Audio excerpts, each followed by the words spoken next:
ನಮಸ್ಕಾರ, A9 ನ್ಯೂಸ್ಗೆ ಸ್ವಾಗತ. ನಾನು ಅಮೀನ್ ಶೇಖ್. ವಿಜಯಪುರ ಜಿಲ್ಲಾ ಪೊಲೀಸ್ ಸದರಿ ಪ್ರಕರಣಗಳ ತನಿಖೆ ಕುರಿತು ಶ್ರೀಯುತ ಲಕ್ಷ್ಮಣ ನಿಂಬರ್ಗಿ ಜಿಲ್ಲಾ ಪೊಲೀಸ್ ಅಧೀಕ್ಷಕರು ವಿಜಯಪುರ ಮತ್ತು ಹೆಚ್ಚುವರಿ ಪೊಲೀಸ್ ಅಧೀಕ್ಷಕರು 1 ಮತ್ತು ಹೆಚ್ಚುವರಿ ಪೊಲೀಸ್ ಅಧೀಕ್ಷಕರು 2 ವಿಜಯಪುರ ಇವರ ಮಾರ್ಗದರ್ಶನದಲ್ಲಿ Sunil Kamble DSP, Ramesh Avaji police inspector, CN crime branch ಇವರ ನೇತೃತ್ವದಲ್ಲಿ ಪೊಲೀಸ್ ಅಧಿಕಾರಿಗಳು ಹಾಗೂ ಸಿಬ್ಬಂದಿ ಜನರನ್ನು ಒಳಗೊಂಡ ತಂಡವನ್ನು ರಚಿಸಿದ್ದು, ಈ ತಂಡ ಯಶಸ್ವಿ ಪತ್ತೆ ಕಾರ್ಯಾಚರಣೆ ಮಾಡಿದ್ದು, ಸಿಎನ್ ಕ್ರೈಮ್ ಪೊಲೀಸ್ ಠಾಣೆಯಲ್ಲಿ ದಾಖಲಾದಂತಹ ಆನ್ಲೈನ್ ವಂಚನೆ ಪ್ರಕರಣಗಳನ್ನು ಪೊಲೀಸ್ ಇನ್ಸ್ಪೆಕ್ಟರ್ ಅವರು ತನಿಖೆ ಕೈಗೊಂಡು ಮಾನ್ಯ ನ್ಯಾಯಾಲಯದ ಆದೇಶದ ಪ್ರಕಾರ ನೊಂದ ದೂರುದಾರರಿಗೆ ಹಾಗೂ ಪೋರ್ಟಲ್ ಮೂಲಕ ವಿವಿಧ ಕಂಪನಿಗಳ ಒಟ್ಟು 20 ಮೊಬೈಲ್ಗಳು ಹಾಗೂ ಕಳೆದುಕೊಂಡ ಹಣ ಎಲ್ಲವೂ ಸೇರಿ ಒಟ್ಟು 1,47,76,053 ರೂಪಾಯಿ ವಶಪಡಿಸಿಕೊಂಡಿದ್ದು ಇರುತ್ತದೆ.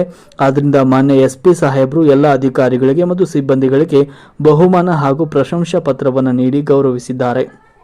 ಇತ್ತೀಚೆಗೆ ತಾವು ಗಮನಿಸಿದಂತೆ ವಿಜಯಪುರ ಜಿಲ್ಲೆ ಅಷ್ಟೇ ಅಲ್ಲ, ಬೇರೆ ಬೇರೆ ಕಡೆನೂ ಕೂಡ ಆನ್ಲೈನ್ ಫ್ರಾಡ್ಸ್ಗಳು, ಸೈಬರ್ ಕ್ರೈಮ್ಸ್ಗಳು ದಿನೇ ದಿನೇ ಹೆಚ್ಚಾಗ್ತಾ ಇದೆ. ಆ ಹಿನ್ನೆಲೆಯಲ್ಲಿ ಸಾಕಷ್ಟು ಸೈಬರ್ ಅಪರಾಧಗಳ ಬಗ್ಗೆ ಅವೇರ್ನೆಸ್ ಆಗಿರ್ಬೋದು, ಮತ್ತು ಸೈಬರ್ ಅಪರಾಧಗಳಿಗೋಸ್ಕರನೇ 1930 ಆನ್ಲೈನ್ ಪೋರ್ಟಲ್ ಇದ್ದು, ಸೊ ಅದಕ್ಕೆ ನೀವು ಕಂಪ್ಲೇಂಟ್ ಕೊಟ್ಟು ಅದನ್ನು ಕೇಸ್ ರಿಜಿಸ್ಟರ್ ಮಾಡಿ ಇಮಿಡಿಯೇಟ್ಲಿ ತನಿಖೆ ಕೈಗೊಳ್ಳೋದಕ್ಕೋಸ್ಕರನೂ ಕೂಡ ನಮ್ಮಲ್ಲಿ ಸೆನ್ ಪೊಲೀಸ್ ಸ್ಟೇಷನ್ನು ಎಲ್ಲ ವ್ಯವಸ್ಥೆಗಳು ಇದ್ದಾವೆ. ಸೊ ಆ ಹಿನ್ನೆಲೆಯಲ್ಲಿ ಜಿಲ್ಲೆಯಲ್ಲಿ ಕೆಲವು ಪ್ರಕರಣಗಳಲ್ಲಿ ನಮ್ಮ ಸೆನ್ ಪೊಲೀಸ್ ಠಾಣೆಯ DYSP ಸುನಿಲ್ ಕಾಂಬ್ಳೆ ಅವರು ಮತ್ತು ಇನ್ಸ್ಪೆಕ್ಟರ್ ಆದಂತಹ ರಮೇಶ್ ಅವಜಿ ಮತ್ತು ಅವರ ತನಿಖಾ ತಂಡ ಹಲವಾರು ದಿನಗಳಿಂದ ಕೆಲವು ಪ್ರಮುಖ ಪ್ರಕರಣಗಳಲ್ಲಿ ತನಿಖೆಯನ್ನು ಕೈಗೊಂಡು ದುಡ್ಡನ್ನು ಕಳೆದುಕೊಂಡಂತಹ ಹಲವಾರು ಜನರಿಗೆ ಅದನ್ನು ವಾಪಸ್ ಕೊಡಿಸುವಂಥ ಒಂದು ಪ್ರಯತ್ನವನ್ನು ಮಾಡಿದ್ದಾರೆ.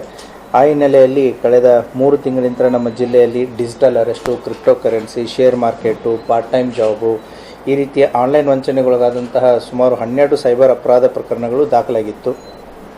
ಆ ಹಿನ್ನೆಲೆಯಲ್ಲಿ ಈ ತಂಡ ನಮ್ಮ ಸೆನ್ ಪೊಲೀಸ್ ಸ್ಟೇಷನ್ ಕ್ರೈಮ್ ನಂಬರ್ 53/2024 ತಮಗೆ ಆಲ್ರೆಡಿ ಮಾಹಿತಿ ಇದ್ದಂತೆ ಡಿಜಿಟಲ್ ಅರೆಸ್ಟ್ ಆಗಿತ್ತು. ಈ ಡಿಜಿಟಲ್ ಅರೆಸ್ಟ್ದಲ್ಲಿ ಒಬ್ಬರು 38 ಲಕ್ಷವನ್ನು ಕಳ್ಕೊಂಡಿದ್ದರು. ಈ ಡಿಜಿಟಲ್ ಅರೆಸ್ಟ್ದಲ್ಲಿ ಈಗಾಗಲೇ ಸುಮಾರು 31,52,000ರಷ್ಟು ದುಡ್ಡನ್ನು ರಿಕವರಿ ಮಾಡಿದ್ದಾರೆ. ಮತ್ತು ಇನ್ನೂ ಕೂಡ ಪ್ರಯತ್ನ ನಡೀತಾ ಇದೆ ಮತ್ತು ಅಪರಾಧಿಗಳ ಶೋಧ ಕಾರ್ಯನೂ ನಡೆದಿದೆ. ಅದೇ ರೀತಿ ಸಣ್ಣ ಪೊಲೀಸ್ ಠಾಣೆ ಕ್ರೈಮ್ ನಂಬರ್ 38/24 ಈ ತಾಳಿಕೋಟೆ ಪಟ್ಟಣದಲ್ಲಿ ಆದಂತಹ ಅಪರಾಧ, ಇವರು ಕ್ಯಾಪಿಟಲೆಕ್ಸ್ ಎಂಬ ಟ್ರೇಡಿಂಗ್ ಅಪ್ಲಿಕೇಶನ್ಸ್ದಲ್ಲಿ ದುಡ್ಡು ಹಾಕಿ ಅದನ್ನು ಬಿಟ್ಕಾಯಿನು, ಶೇರ್ ಮಾರ್ಕೆಟು, ಡಾಲರ್ಸು ಅನ್ನುವಂಥ ಒಂದು ಆಸೆಯನ್ನು ತೋರಿಸಿ ಅವರು ಸುಮಾರು 87 ಲಕ್ಷ ಹಣವನ್ನು ಇನ್ವೆಸ್ಟ್ ಮಾಡಿದರು. 30% ನಾವು ಪ್ರಾಫಿಟನ್ನು ಕೊಡ್ತೀವಿ ಅಂತಂತೇಳಿ. ಆ ಕೇಸಲ್ಲಿ ಈಗಾಗಲೇ 68,25,000ರಷ್ಟು ಹಣವನ್ನು ರಿಕವರಿ ಮಾಡಿದ್ದಾರೆ. ಇನ್ನೂ ಕೂಡ ಪ್ರಕರಣದ ತನಿಖೆ ಮುಂದುವರಿತಾ ಇದೆ. ಅಷ್ಟೇ ಅಲ್ಲದೆ ನಮ್ಮ ಸೆನ್ ಪೊಲೀಸ್ ಸ್ಟೇಷನ್ದಲ್ಲಿ ಕ್ರೈಮ್ ನಂಬರ್ 23/24 ಸಿಂದಗಿ ನಿವಾಸಿ ಒಬ್ಬರು ಸಾಫ್ಟ್ವೇರ್ ಇಂಜಿನಿಯರು, ಅವರು ಕೂಡ ಟ್ರೇಡ್ ಬುಲ್ಸ್ ಅನ್ನುವಂತಹ ಒಂದು ಟ್ರೇಡಿಂಗ್ ಆ್ಯಪಲ್ಲಿ ಹಣವನ್ನು ಸುಮಾರು 1 ಕೋಟಿಯಷ್ಟು ಹಣವನ್ನು ಇನ್ವೆಸ್ಟ್ ಮಾಡಿದರು, ವಂಚನೆಗೆ ಒಳಗಾಗಿದ್ದರು. ಆ ಪ್ರಕರಣದಲ್ಲಿಯೂ ಕೂಡ ಸುಮಾರು 10 ಲಕ್ಷದಷ್ಟು ಹಣವನ್ನು ಈಗ ರಿಕವರಿ ಮಾಡಿ ಇನ್ನೂ ಕೂಡ ಪ್ರಕರಣ ತನಿಖೆ ಮುಂದುವರಿತಾ ಇದೆ. ಇನ್ನೊಂದು ಅಪರಾಧ ಪ್ರಕರಣ ವಿಜಯಪುರ ನಗರದ ನಿಖಿಲ್ ಶಿವಾನಂದ್ ಮೋಜಿ ಅನ್ನೋರು ದ ಆಕ್ಟಾ ಟ್ರೇಡಿಂಗ್ ಆ್ಯಪ್ ಅನ್ನೋದರಲ್ಲಿ ಟ್ರೇಡಿಂಗ್ ಅಪ್ಲಿಕೇಶನ್ದಲ್ಲಿ ಸೇಮ್ ಅದೇ ಮಾಡಸ್ ಆಪರೆಂಡಿ US ಡಾಲರಲ್ಲಿ ಕನ್ವರ್ಟ್ ಮಾಡುತ್ತೆ, ಬಿಟ್ಕಾಯಿನು, ಆಯಿಲ್ ಇಂಡಸ್ಟ್ರಿಯಲ್ಲಿ ಇನ್ವೆಸ್ಟ್ಮೆಂಟ್ ಮಾಡುತ್ತೆ, ನಿಮಗೆ 4% ಲಾಭಾಂಶವನ್ನು ನಾವು ಇಮಿಡಿಯೇಟ್ಲಿ ಕೊಡ್ತೀವಿ ಅಂತಂತೇಳಿ ಇವರು ಕೂಡ ಮೋಸಕ್ಕೆ ಒಳಗಾಗಿ ಸುಮಾರು 2 ಕೋಟಿ ಇನ್ವೆಸ್ಟ್ಮೆಂಟ್ ಮಾಡಿರ್ತಾರೆ. ಅದರಲ್ಲಿ ಸುಮಾರು ಈಗ ಆ್ಯಸ್ ಆಫ್ ನೋ 38 ಲಕ್ಷ ಅಮೌಂಟನ್ನು ರಿಕವರಿ ಮಾಡಿ ಅವರಿಗೆ ಇದನ್ನು ಮಾಡಲಾಗಿದೆ. ಮತ್ತು ಇದೇ ರೀತಿ ಸೆನ್ ಪೊಲೀಸ್ ಠಾಣೆಯಲ್ಲಿ ಕೂಡ ಇತರ 4 ಪ್ರಮುಖ ಆನ್ಲೈನ್ ವಂಚನೆ ಪ್ರಕರಣಗಳಾಗಿತ್ತು. ಅದರಲ್ಲೂ ಕೂಡ ಈ ವಂಚನೆಗಳಿಂದ ಈಗ ಟೋಟಲ್ಲು 1,47,76,053 ರೂಪಾಯಿಯನ್ನು ಈಗ ಅವರಿಗೆ ಮರಳಿ ಕೊಡಿಸಿದ್ದಾರೆ. ಎಲ್ಲ ಪ್ರಕರಣಗಳಲ್ಲಿ 4 ಪ್ರಕರಣ, ನಾನು ಮೇಲೆ ಹೇಳಿದಂಥ 4 ಪ್ರಕರಣಗಳಲ್ಲಿ ಒಟ್ಟು 1,47,76,053 ರೂಪಾಯಿ ಇದನ್ನು ವಾಪಸ್ ಕೊಡಿಸುವಂಥ ಕಾರ್ಯವನ್ನು ಮಾಡಿದ್ದಾರೆ. ಅದೇ ರೀತಿ ಜಿಲ್ಲೆಯಾದ್ಯಂತ ಹಲವಾರು ಮೊಬೈಲ್ ಕಳ್ಳತನ, ಮೊಬೈಲ್ ಮಿಸ್ಸಿಂಗ್ ಇವೆಲ್ಲ ಕಂಪ್ಲೀಟ್ ಆಗಿರ್ತವೆ. CEIR ಅಂತ ಪೋರ್ಟಲ್ ಇರುತ್ತೆ. ಆ ಪೋರ್ಟಲ್ದಲ್ಲಿ ನಾವು ಏನೇನು ಬೇಕೋ ಮಾಹಿತಿಯನ್ನೆಲ್ಲ ಹಾಕಿದ ತಕ್ಷಣ ಆ ಮೊಬೈಲು ನಿಷ್ಕ್ರಿಯಗೊಂಡಿರುತ್ತೆ. ಯಾವಾಗ ಆ ಮೊಬೈಲ್ಗೆ ಯಾರಾದರೂ ಅದನ್ನು ಯೂಸ್ ಮಾಡಿದರೆ ಅಂತಂತಂದರೆ ಸೊ ಆಟೋಮೆಟಿಕ್ಲಿ ಅದ್ರ ಬಗ್ಗೆ ನಮಗೆ ಮಾಹಿತಿ ಬರುತ್ತೆ. ಆ ರೀತಿಯಾಗಿ ಸುಮಾರು 20 ಮೊಬೈಲು ವರ್ತ್ 3,44,000 ವರ್ತು 4 ಮೊಬೈಲ್ಗಳನ್ನು 20 ಮೊಬೈಲ್ಗಳನ್ನು ರಿಕವರಿ ಮಾಡಿದ್ದಾರೆ. ಅದನ್ನು ಕೂಡ ವಿಕ್ಟಿಮ್ಸ್ಗಳಿಗೆ ಕೊಡುವಂಥ ಒಂದು ವ್ಯವಸ್ಥೆಯನ್ನು ಮಾಡಲಾಗ್ತಾ ಇದೆ. ಸೊ ಸೈಬರ್ ಅಪರಾಧಗಳಿಗೆ ಸಂಬಂಧಪಟ್ಟಂತೆ ಕೆಲವೊಂದಿಷ್ಟು ನಾವು ಸುರಕ್ಷಾ ಕ್ರಮಗಳನ್ನ ನಾವು ಅದ್ರ ಬಗ್ಗೆ ಮಾತಾಡಿದ್ದೀವಿ. ಸೊ ಯಾವುದೇ ರೀತಿಯಾದಂಥ ಬ್ಯಾಂಕಿಂಗಿಗೆ ಸಂಬಂಧಪಟ್ಟಂತೆ ಯಾವುದೇ ಮೊಬೈಲ್ ಕಾಲ್ಸ್ಗಳು ಬ್ಯಾಂಕ್ದವರಾಗಲಿ ಯಾರೇ ಆಗಲಿ ನಿಮಗೆ ನೇರವಾಗಿ ಮಾಡಲ್ಲ. ಸೊ ದ ಬೆಸ್ಟ್ ವೇ ಏನು ಅಂತಂತಂದರೆ ಆ ಕಾಲ್ಸ್ಗಳನ್ನು ರಿಸೀವ್ ಮಾಡೋಕ್ಕೆ ಹೋಗಬೇಡಿ. ಸೊ ರಿಸೀವ್ ಮಾಡಿದ್ರೂ ಕೂಡ ಯಾವುದೇ ರೀತಿಯಾದಂಥ ನಿಮ್ಮ ಪರ್ಸ್ನಲ್ ಮಾಹಿತಿ ಆಗಿರಲಿ, ಡಿಜಿಟಲ್ ಡೇಟಾ ಆಗಿರಲಿ, ಅಥವಾ ನಿಮ್ಮ Aadhaar card, PAN card, ATM, ಆಮೇಲೆ OTP ಯಾವುದೇ ರೀತಿಯಾದಂಥ ಮಾಹಿತಿಯನ್ನು ಕೊಡೋಕ್ಕೆ ಹೋಗಬೇಡಿ. ಯಾರೂ ಕೂಡ ನಿಮಗೆ ಕೇಳಿದ್ರು ಯಾರು ಕೇಳೋದನ್ನಿಲ್ಲ, ಕೇಳ್ತಾ ಇದ್ದಾರೆ ಅಂತಂತಂದರೆ ಇದು ಏನು ಮೋಸದ ಒಂದು ಜಾಲ ಇರುತ್ತೆ. ಅದೇ ರೀತಿ ನಿಮ್ಮ ಪಾಸ್ವರ್ಡ್ಸ್ಗಳನ್ನು ಟೈಮ್ ಟು ಟೈಮ್ ಅಪ್ಡೇಟ್ ಮಾಡ್ತಾಯಿರಿ. APK ಫೈಲ್ಸ್ಗಳನ್ನು ಡೌನ್ಲೋಡು ಮಾಡಿ ಅದರಲ್ಲಿ ನಿಮ್ಮ ಎಲ್ಲ ಮಾಹಿತಿಗಳನ್ನು ಕೊಡೋಕ್ಕೆ ಹೋಗಬೇಡಿ. ಅದೇ ರೀತಿ ನಿಮಗೆ ಏನೋ ಕೊರಿಯರ್ ಬಂದಿದೆ, ನಿಮ್ಮದು ಇಂಟರ್ನ್ಯಾಷನಲ್ ಪೋರ್ಟಲ್ಲಿ ಒಂದು ಪಾರ್ಸಲ್ ಬಂದಿದೆ ಅಥವಾ ಏರ್ಪೋರ್ಟಲ್ಲಿ ಒಂದು ಪಾರ್ಸಲ್ ಬಂದಿದೆ, ಅದು ನಿಮ್ಮ ಹೆಸರಿಗಿದೆ. ಸೊ ಅದು ರಿಲೀಸ್ ಆಗಬೇಕಂತಂದರೆ ಎಷ್ಟು ದುಡ್ಡು ಹಾಕಿ ಅಂತ ಬರುತ್ತವೆ. ಅದಕ್ಕೂ ಕೂಡ ಯಾವುದೇ ಕಾರಣಕ್ಕೂ ಎಂಟರ್ಟೈನ್ಮೆಂಟ್ ಮಾಡೋಕ್ಕೆ ಹೋಗಬೇಡಿ. ಡಿಜಿಟಲ್ ಅರೆಸ್ಟ್ಗಳು, ನಿಮ್ಮ ಮೇಲೆ ಒಂದು ಡ್ರಗ್ಸ್ ಕೇಸ್ ಬಿದ್ದಿದೆ, ನಿಮ್ಮ ಮಗ ಸಿಕ್ಕಾಕೊಂಡಿದ್ದಾನೆ, ನಿಮ್ಮ ಮಗಳು ಸಿಕ್ಕಾಕೊಂಡಿದ್ದಾಳೆ, ಸೊ ಅವ್ರನ್ನ ಅರೆಸ್ಟ್ ಮಾಡ್ತಾ ಇದ್ದೀವಿ, ಆ ರೀತಿ ಈ ರೀತಿ ಅಂತಂತೇಳಿ ನಿಮ್ಮನ್ನು ದುಡ್ಡು ಹಾಕಿಸುವಂಥ ಒಂದು ವ್ಯವಸ್ಥೆನೂ ಇರುತ್ತೆ. ಮತ್ತು ನಿಮ್ಮ ಬ್ಯಾಂಕಿಗೆ ಸಂಬಂಧಪಟ್ಟಂಥ ಪಾಸ್ವರ್ಡ್ಸ್ಗಳನ್ನು, ಯೂಸರ್ ನೇಮ್ಸ್ಗಳನ್ನು ಟೈಮು ಸೊ ಅದನ್ನು ಕಂಟಿನ್ಯೂಸ್ ಆಗಿ ಚೇಂಜ್ ಮಾಡ್ತಾ ಇರಿ. ಅದೇ ರೀತಿ ನಿಮಗೆ SMS ವಾಟ್ಸಪ್ಸ್ಗಳಲ್ಲಿ ಬರುತ್ತೆ ಇನ್ವೆಸ್ಟ್ಮೆಂಟಿಗೆ ಸಂಬಂಧಪಟ್ಟಂತೆ ಅಥವಾ ಲಾಟ್ರಿಗೆ ಸಂಬಂಧಪಟ್ಟಂತೆ ಅಥವಾ ನಿಮ್ಮ ಅಮೌಂಟಿಗೆ ಇಷ್ಟು ಕ್ರೆಡಿಟ್ ಆಗಿದೆ, ಆ ಕ್ರೆಡಿಟ್ ಆಗಿದೆ ಅಂತಂತೇಳಿ. ಸೊ ಅದಕ್ಕೂ ಕೂಡ ಸಾರ್ವಜನಿಕರು ಯಾವುದೇ ರೀತಿಯಾದಂಥ ಒಂದು ರೆಸ್ಪಾನ್ಸನ್ನು ಮಾಡೋಕ್ಕೆ ಹೋಗಬೇಡಿ. ಮತ್ತು ಈ ಬಡ್ಡಿ ದರದಲ್ಲಿ, ಕಡಿಮೆ ಬಡ್ಡಿ ದರದಲ್ಲಿ ದುಡ್ಡು ಕೊಡ್ತಾರೆ ಮಾಡ್ತಾರೆ ಅಂತಂತೇಳಿ ಆನ್ಲೈನ್ ಆ್ಯಪ್ಸ್ಗಳನ್ನ ಇದೆ, ಆ ಮೋಸಕ್ಕೂ ಕೂಡ ಬಲಿ ಒಳ್ಬೇಡಿ. ಮತ್ತು ಕೆಲವೊಂದಿಷ್ಟು ಜನ ಏನು ಸಾಮಾಜಿಕ ಜಾಲತಾಣಗಳಲ್ಲಿ ಅಪರಿಚಿತರು ಕೂಡ ವಿಡಿಯೋ ಕಾಲ್ಗಳನ್ನ ಮಾಡ್ತಾರೆ. ಸೊ ಯಾರೋ ಅನ್ನೋನ್ ಕಾಲ್ಸ್ಗಳು ಬರ್ತಾ ಇರುತ್ತೆ, ಅದನ್ನು ಸುಮ್ಮನೆ ರಿಸೀವ್ ಮಾಡಿಬಿಟ್ಟು ನೀವು ಟ್ರ್ಯಾಪ್ ಆಗೋಕ್ಕೆ ಹೋಗ್ಬೇಡಿ. ಕೆಲವೊಮ್ಮೆ ಹನಿ ಟ್ರ್ಯಾಪ್ ಆಗ್ತಾರೆ, ಕೆಲವೊಮ್ಮೆ ಏನೋ ಅವ್ರನ್ನ ಟ್ರ್ಯಾಪಿಗೆ ಹಾಕಿಬಿಟ್ಟು ನಿಮ್ಮ ಇಮೇಜಸ್ಸು ವಿಡಿಯೋನ ನಾವು ಸರ್ಕ್ಯುಲೇಟ್ ಮಾಡ್ತೀವಿ, ಇಷ್ಟು ದುಡ್ಡು ಕೊಡಿ ಅನ್ನುವಂಥ ಒಂದು ಜಾಲನೂ ಇದೆ. ಈ ರೀತಿಯಾದಂಥ ಸಾಕಷ್ಟು ಸ್ಕ್ಯಾಮ್ಸ್ಗಳನ್ನು ಕೂಡ ಜನರ ಗಮನಕ್ಕೂ ಬಂದಿದೆ, ನಿಮ್ಮ ಗಮನಕ್ಕೂ ಬಂದಿದೆ. ಇವಕ್ಕೆ ಒಂದೇ ಏನು ಅಂತಂತಂದರೆ ಸಿಂಪಲ್ಲಾಗಿ ನಾನು ಕನ್ಕ್ಲೂಷನ್ ಅದನ್ನೇ ಬರೆದಿದ್ದೀನಿ, ಆಸೆಯೇ ದುಃಖಕ್ಕೆ ಕಾರಣ ಅಂತಂತೇಳಿ, ದುರಾಸೆಯೇ ಮೋಸಕ್ಕೆ ಕಾರಣ. ಸೊ ಅದಕ್ಕೆ ಈ ಮೋಸ ಎಲ್ಲಿ ಹೋಗುತ್ತೆ ಅಂತಂದರೆ ದುರಾಸೆ ಇದ್ದಲ್ಲಿ ಮೋಸ ಜಾಸ್ತಿ ಹೋಗುತ್ತೆ. ಈ ಪ್ರಚೋದನೆಗೆ ಆಗಿರಲಿ ಅಥವಾ ಈ ಲಾಭಾಂಶಕ್ಕಾಗಿರಲಿ ಅಥವಾ ಈ ಆಮಿಷಗಳಿಗೆ ಒಳಗಾಗಬೇಡಿ. ಸೊ ಇಂಥವು ನಿಮ್ಮ ಘಟನೆಗಳಾದಾಗ ಇಮಿಡಿಯೇಟ್ಲಿ 1930 ಪೋರ್ಟಲ್ ಇದೆ, ಅದಕ್ಕೆ ಮಾಹಿತಿ ಕೊಡಿ. ನಮ್ಮ ಹತ್ತಿರದ ಎಲ್ಲ ಪೊಲೀಸ್ ಠಾಣೆಗಳಲ್ಲಿಯೂ ಕೂಡ ಸೈಬರ್ ಅಪರಾಧಗಳನ್ನು ಕೇಸ್ಗಳನ್ನು ರಿಜಿಸ್ಟರ್ ಮಾಡ್ತಾರೆ. ಪ್ರತಿಯೊಬ್ಬ ಇನ್ಸ್ಪೆಕ್ಟ್ರೂ ಕೂಡ ಇದಕ್ಕೆ IO ಆಗಿರ್ತಾರೆ. ಸೊ ಪೊಲೀಸ್ ಇಲಾಖೆ ಆದಷ್ಟು ತನ್ನ ಕಾರ್ಯವನ್ನು ಮಾಡ್ತಾ ಇದೆ. ಬಟ್ ಸಾರ್ವಜನಿಕರು ಕೂಡ ಇದಕ್ಕೆ ಕೈ ಜೋಡಿಸ್ಬೇಕಾಗತ್ತೆ. ಯಾಕಂತಂದರೆ ಒಂದು ಪ್ರಿವೆನ್ಷನ್ನು, ಆಮೇಲೆ detection. Prevention is the best policy cyber ಫ್ರಾಡ್ಸ್ಗಳಿಗೆ, detection is the difficult task. ಈ ಬೇರೆ ಸಾಂಪ್ರದಾಯಿಕ ಅಪರಾಧಗಳಿದ್ದಾವೆ, ಟ್ರೆಡಿಷನಲ್ ಕ್ರೈಮ್ಸ್ ಅಂತ ಏನು ಕರಿತೀವಿ, ಅಲ್ಲಿ ಫಿಸಿಕಲಾಗಿ ಆರೋಪಿ ಬಂದಿರ್ತಾನೆ, ಹೋಗಿರ್ತಾನೆ, ಮಾಡಿರ್ತಾನೆ, ಯಾವುದೋ ಒಂದು ಟ್ರೇಸ್ ಬಿಟ್ಟು ಹೋಗಿರ್ತಾನೆ. ಬಟ್ ಇದು ಡಿಜಿಟಲ್ ಕ್ರೈಮ್ಸ್ಗಳಲ್ಲಿ ಆರೋಪಿ ಯಾವುದೋ ದೇಶದಲ್ಲಿರ್ತಾನೆ, ಎಲ್ಲೋ ಇರ್ತಾನೆ, ಅದನ್ನು ಟ್ರೇಸ್ಗಳನ್ನು ಕಂಡುಹಿಡಿಯೋದು ಕಷ್ಟ. ಇದಕ್ಕೆ best solution is prevention. So ಈ ನೆಲೆಯಲ್ಲಿ ಈ ಸೈಬರ್ ಕೇಸ್ಗಳನ್ನು ನಮ್ಮ ಸೈಬರ್ ಪೊಲೀಸ್ ಠಾಣೆಯ DYSP ಸುನಿಲ್ ಕಾಂಬ್ಳೆ ಮತ್ತು ರಮೇಶ್ ಔಜಿ ಮತ್ತು ಅವರ ತನಿಖಾ ತಂಡ ಸೊ ಸಾಕಷ್ಟು ಶ್ರಮವಹಿಸಿ ಕೆಲಸ ಮಾಡಿದ್ದಾರೆ. ಆ ಹಿನ್ನೆಲೆಯಲ್ಲಿ ಸುಮಾರು ಇವತ್ತು 1,47,00,000 ದುಡ್ಡನ್ನು ಇವಾಗ ಸಾರ್ವಜನಿಕರಿಗೆ ಕೋರ್ಟ್ ಪರ್ಮಿಷನ್ ತೊಗೊಂಡು ಕೊಡುವಂಥ ಒಂದು ವ್ಯವಸ್ಥೆಯನ್ನು ಮಾಡಿದ್ದಾರೆ. So we heartily congratulate the entire team for their efforts. So ಸಾರ್ವಜನಿಕರು ಯಾವುದೇ ರೀತಿಯಾದಂಥ ಸೈಬರ್ ಫ್ರಾಡ್ಸ್ಗಳಿಗೆ ಒಳಗಾದಾಗ ಇಮ್ಮಿಡಿಯೇಟ್ಲಿ 1930ಗೆ ಕಾಲ್ ಮಾಡಿಬಿಟ್ಟು ನಿಮ್ಮ ಹತ್ತಿರದ ಪೊಲೀಸ್ ಠಾಣೆಗೆ ಹೋಗಿ ಕಂಪ್ಲೇಂಟನ್ನು ಲಾಡ್ಜ್ ಮಾಡಿ. Thank you.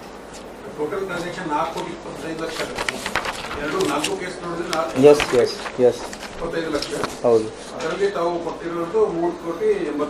1,47,00,000 recovery total.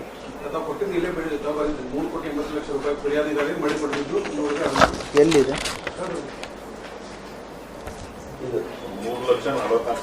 ಅದು? ಮೊಬೈಲ್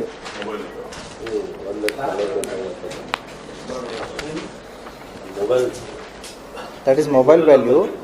ಮೇಲೆ 4 ಪ್ರಮುಖ ಆನ್ಲೈನ್ ಪ್ರಕರಣಗಳಿಗೆ ಸಂಬಂಧಪಟ್ಟ ಟೋಟಲ್ 1,47,00,000 ಅದು ಬರೀ ಮೊಬೈಲದ್ದು ಬರ್ತದೆ. ಇದು ಮುಗೀತಾ ಅಂತ ನೆಕ್ಸ್ಟ್ ರಿಗಾರ್ಡಿಂಗ್ ದಿಸ್ ಸೈಬರ್ಗೆ ಏನಾದರೂ ಇದ್ದರೆ ಪ್ರಶ್ನೆಗಳನ್ನ ಕೇಳ್ಬೋದು.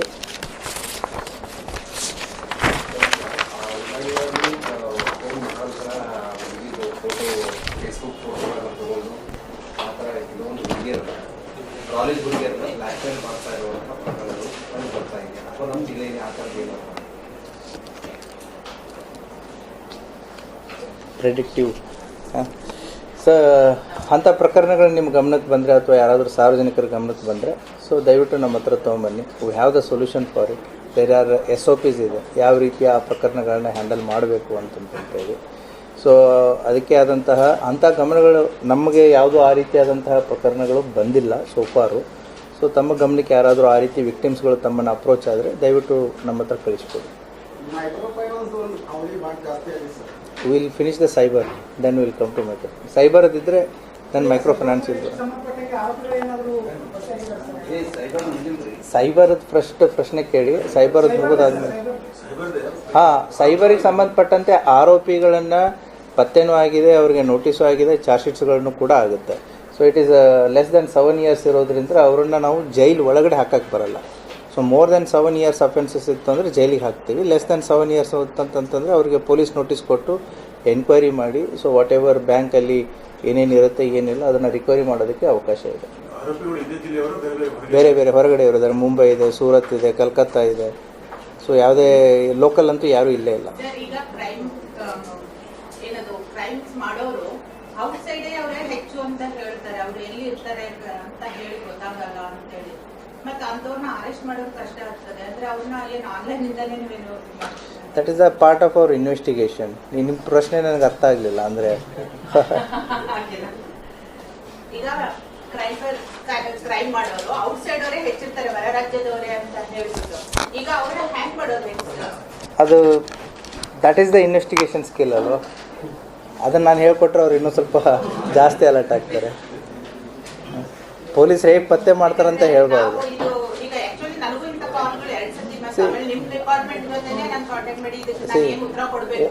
ಉತ್ತರ ಕೊಡೋ ಅವಶ್ಯಕತೆನೇ ಇಲ್ಲ. ಈಗ ನಾನು ಅದನ್ನೇ ಹೇಳಿದೆ ನೋಡಿ ನಿಮಗೆ, ಅಲ್ಲಿ ನನಗೂ ಕಾಲ್ಸ್ಗಳು ಬರ್ತವೆ. ಸೊ ಅದಕ್ಕೆ is trying to make a lot of procedural things regulations ಮಾಡ್ತಾ ಇದೆ telecom regulatory authority of India. So spam ಕಾಲ್ಸ್ಗಳನ್ನು ಲಿಸ್ಟ್ ಮಾಡೋದಾಗಲಿ ಅಥವಾ ಈಗ ಹೆಲ್ಪ್ ಕಾಲ್ಸ್ ಅಂತ ಏನಿರ್ತವೆ, ಸೊ ಹೆಲ್ಪ್ ಝೋನ್ ಅಂತಂತೇಳಿ ಅವ್ರದ್ದೇ ಅಂತ ಒಂದು ಸ್ಟ್ಯಾಂಡರ್ಡ್ ನಂಬರ್ಸ್ಗಳನ್ನ ಕೊಡೋದಕ್ಕಂತಾಗಲಿ. So it is done by the regulatory authority. So telecom regulatory authority of India ಅಂತ ಇದೆ, ಅವರು ಕೂಡ ಸಾಕಷ್ಟು ಕ್ರಮಗಳನ್ನು ತಗೋತಾ ಇದ್ದಾರೆ.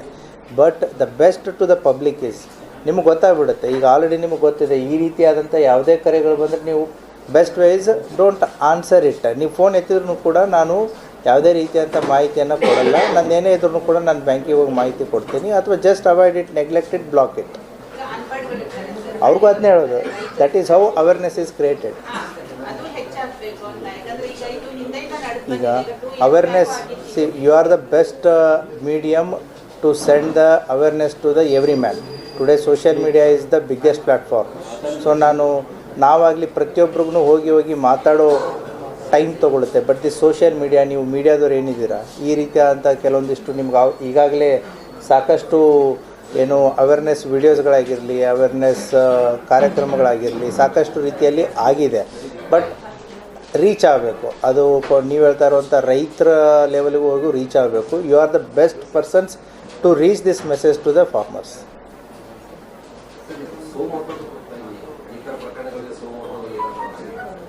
ಅಂದರೆ ಸೈಬರ್ ಕ್ರೈಮಲ್ಲಿ ಯಾವ ಆಗಿದ್ದು ನಿಮ್ಮ ಗಮನಕ್ಕೆ ಬಂದು ಸೋಮೋಟೋ ಮಾಡುವಂಥ ಪ್ರಕರಣಗಳು ಯಾವ ರೀತಿ?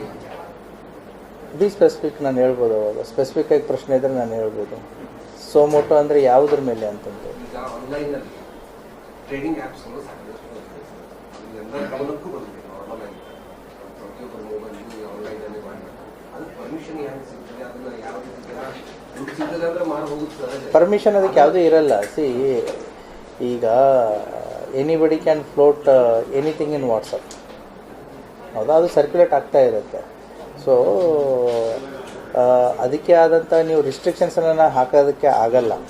ಯಾರು ಹಾಕ್ತಾಯಿದ್ದಾರೆ, ಎಲ್ಲಿ ಹಾಕ್ತಾಯಿದ್ದಾರೆ ಅಂತ ಕಷ್ಟ ಆಗುತ್ತೆ. But the best way is, ನಾನು ಅದನ್ನೇ ಹೇಳಿದೆ ನಿಮಗೆ, ಇದು ಏನು ಅಂತಂತಂದರೆ ಆರೋಗ್ಯ ಕೆಟ್ಟ ಆದಮೇಲೆ ನಾನು ಆರೋಗ್ಯ ಸುಧಾರಿಸ್ಕೋತೀನಿ ಅನ್ನೋಕ್ಕಿಂತ ಇದನ್ನು prevention is the best solution. 99% is prevention and 1% is detection. So ಆ ಹಿನ್ನೆಲೆಯಲ್ಲಿ the awareness to the common citizen is very important. So ಇದನ್ನು ಯಾಕಂತಂದರೆ ಈಗ ಟ್ರೆಡಿಷ್ನಲ್ ಕ್ರೈಮ್ಸ್ಗಿಂತ ಈ ಮಾಡರ್ನ್ ಕ್ರೈಮ್ಸು ಏನು ವೈಟ್ ಕಲರ್ ಕ್ರೈಮ್ಸ್ ಇದೆ, ಇದರಲ್ಲಿ ದುಡ್ಡನ್ನು ಈಸಿಯಾಗಿ ಮಾಡ್ಬೋದು ಅನ್ನುವಂಥ ಒಂದು ಇದರಲ್ಲಿ ಎಕನಾಮಿಕ್ ಗ್ರೋತ್ ಆದಾಗ, ಎಕನಾಮಿ ಇಂಪ್ರೂವ್ ಆದಾಗ, ಟೆಕ್ನಾಲಜಿ ಇಂಪ್ರೂವ್ ಆದಾಗ ಪ್ರತಿಯೊಂದಕ್ಕೂ ಏನು ಕಾಸಸ್ ಇದೆ ಅದಕ್ಕೆ ಕಾಸಸ್ಸು ಇದೆ. ಉಪಯೋಗ ಎಷ್ಟಿದೆ ಅಷ್ಟೊಂದು ದುರುಪಯೋಗವೂ ಇದೆ. ಸೊ ನಾವು ಯಾವುದೇ ಒಂದು ಟೆಕ್ನಾಲಜಿ ಯೂಸ್ ಮಾಡ್ಬೇಕಾದ್ರೆ ಇದರಿಂದ ಏನು ಅನುಕೂಲ ಇದೆ, ಏನು ಅನಾನುಕೂಲತೆ ಇದೆ, ಆ ಅವೇರ್ನೆಸ್ಸು ಪ್ರತಿಯೊಬ್ಬರಿಗೂ ಬರಬೇಕು. That is the best way of prevention. Thank you. ಬಹುತೇಕ ಪ್ರಕರಣಗಳಲ್ಲಿ ಜಾಸ್ತಿ ಅಮೌಂಟ್ ಇದ್ದವರು ಬ್ಯಾಂಕ್ ಅಕೌಂಟ್ಗಳೇ ಈ ಥರ ಮೋಸಕ್ಕೊಳಗಾಗ್ತಿದ್ದಾರೆ. ಏನಾದ್ರು ಬ್ಯಾಂಕ್ಗಳಿಂದ ಏನಾದ್ರು ಮಾಹಿತಿಗಳನ್ನು ಏನಾದ್ರು ಹೆಚ್ಚಿನ ಮಾಡ್ತಾರೆ? ಅಂಥದ್ದು ಯಾವುದೂ ನಮ್ಮಲ್ಲಿ ಕಂಡು ಬಂದಿಲ್ಲ ತನಿಖೆಯಲ್ಲಿ, ನಮ್ಮ ಕೇಸುಗಳಲ್ಲಿ. ಡೇಟಾ ತೆಗಿತಾರೆ, ಬ್ಯಾಂಕ್ ಮುಖಾಂತರ ನಮ್ಮ ಡೇಟಾ ಲೆಕ್ಕ ಆ ಥರದ್ದು ಏನಾದರೂ ಇನ್ವೆಸ್ಟಿಗೇಷನ್ ಆ ರೀತಿ ತೆಗೆದಿದೆ. ಆ ರೀತಿಯಾದಂತಹ ನಮ್ಮ ಪ್ರಕರಣಗಳಲ್ಲಿ ಯಾವುದೂ ಕಂಡು ಬಂದಿಲ್ಲ. So I can answer questions to these cases. ಒಬ್ಬರು ದೂರು ದಾಖಲಿಸಿರೋ ಅವ್ರ ದೂರಿನಲ್ಲಿ ತಿಳಿಸಿದ ಪ್ರಕಾರ ಅವರು ಬ್ಯಾಂಕಿಗೆ ತಮ್ಮದು ದಾಖಲೆ ಚೇಂಜಸ್ಗೆ ಒಂದು ಅರ್ಜಿ ಕೊಟ್ಟಿದ್ದಾರೆ. ಅದು ಕೊಟ್ಟು ಮಾರನೇ ದಿನನೇ ಫೋನ್ ಬಂದಿದೆ, ನೀವು ಈ ತರ ದಾಖಲೆ ಸಲ್ಲಿಸಿದಿರಿ, ಈ ತರ ಚೇಂಜಸ್ ಆಗಬೇಕು, ಈ ತರ ನಾವು ಮಾಡ್ತೀವಿ ಅಂತ ಹೇಳಿ ಅವ್ರು ಟ್ರ್ಯಾಕಿಂಗ್ ತಗೊಂಡ್ರು. ಅನುಕೂಲ ನಾನು ಕೊಟ್ಟಿದ್ದು ನಿಜ, ಹಂಗೂ ಬಹುಶಃ ಅವರೇ ಕೇಳಕತ್ತಾರ ತಿಳ್ಕೊಂಡು ಆ ಯಾಮಾರಿ ಮನುಷ್ಯ ಏನ್ ಮಾಡ್ತಾರೆ ಎಲ್ಲ ಮಾಹಿತಿ ಹೇಳಿದ್ದಾರೆ. ಇದು ನಿಮ್ಮಲ್ಲಿ ಅದೊಂದು ಪ್ರಕರಣ ಅಂದ್ರೆ FIR ನಲ್ಲಿ ಅವ್ರು ತಿಳಿಸಿದ್ದಾರೆ. ಅಂದ್ರೆ ಬ್ಯಾಂಕ್ನವರಿಂದನೇ ಸೋರಿಕೆ ಆಗಿದೆ ಇದು ಅನ್ನೋದು ಇದು ಸ್ಪಷ್ಟವಾಗಿ ಗೊತ್ತಾಗುತ್ತೆ. ಯಾಕಂದ್ರೆ ಇವ್ರ ಅರ್ಜಿ ಆ ರೀತಿ ಬ್ಯಾಂಕಿನವ್ರು ಏನಾದರೂ ಇನ್ವಾಲ್ವ್ ಆದರೂ ಕೂಡ ಅವರ ಮೇಲೆ ಕಾನೂನು ಕ್ರಮ ಕೈಗೊಳ್ಳೋದಕ್ಕೆ ಎಲ್ಲ ರೀತಿಯಾದಂಥ ಅವಕಾಶಗಳಿದೆ. ಸೊ ಆ ರೀತಿ ಪ್ರಕರಣಗಳಿದ್ದರೆ ವಿಲ್ 100% ವಿಲ್ ಇನ್ವೆಸ್ಟಿಗೇಟ್. ಈ ಪ್ರಕರಣಗಳಲ್ಲಿ ಯಾವುದೂ ಇಲ್ಲ. Thank you.